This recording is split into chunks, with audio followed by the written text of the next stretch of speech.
අපිලාට පාට දාන්න පුළුවන් උනේ කපුවාගේ නෝනා ගෙදර නැති හින්දා. කපුවා නෝනට බය අප්පා. ඒක ඉතින් මුළු ගමම දන්නවනේ. ඒක ශරියා ඒක ශරියා.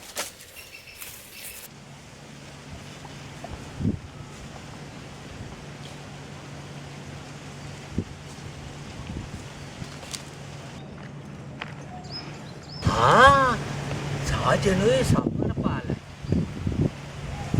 දැන් ජල්ලියක් අල්ලන්න වගේ හදන්නේ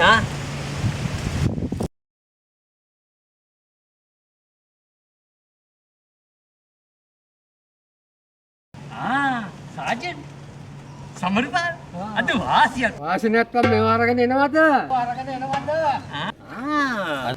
අද අපි යනවා ටීචර්ලා පාටියට. ටීචර්ලාගේද? ටීචර් කැමති නෑනේ ওই පාටි වලට. අද ටීචර් ගෙදර නෑ. එහෙමද? කපුවා විතරයි ගෙදර ඉන්නවා. ඉතින් ඒක නිසා අපි යනවා පාටියට. එනවද? ඔය ටීචර්ලා ගෙදර නම් මම නම් එන්නේ නෑ. අපෝ මං එහෙ එන්නේ නෑ. මේ මට වැඩ ගොඩාක් තියෙනවා දැන්. මං යනවා යන්න.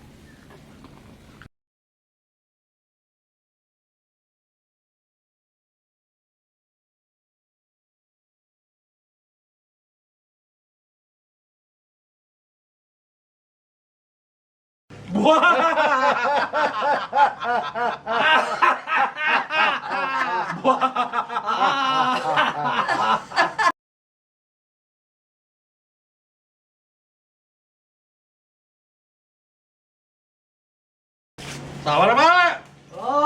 බඩු ටික නම් නියමයි. අපේ කපු මහත්තයා දුන්නා නියමෙටම බඩු ටික. ඒ කියන්නේ අපේ ටීචර් නැති ඉඳලා හොඳට හිටියා. හිටියනම් මේ පන්නේක ගන්න බෑනේ. අපි දැන් හොඳ පන්න එකක් ගමු. මේ සාජන් කියන්නකො බලන්න හොඳ සින්දුවක්. ඕකේ. සමරපාල. දවල් පායන චන්ද්‍රයා මේ යව්වා මමයි කනත්තේ බෘංගයා මේ යව්වා දවල් පායන චන්ද්‍රයා මේ යව්වා මමයි කනත්තේ බෘංගයා මේ යව්වා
සත්‍යයක් ආවා.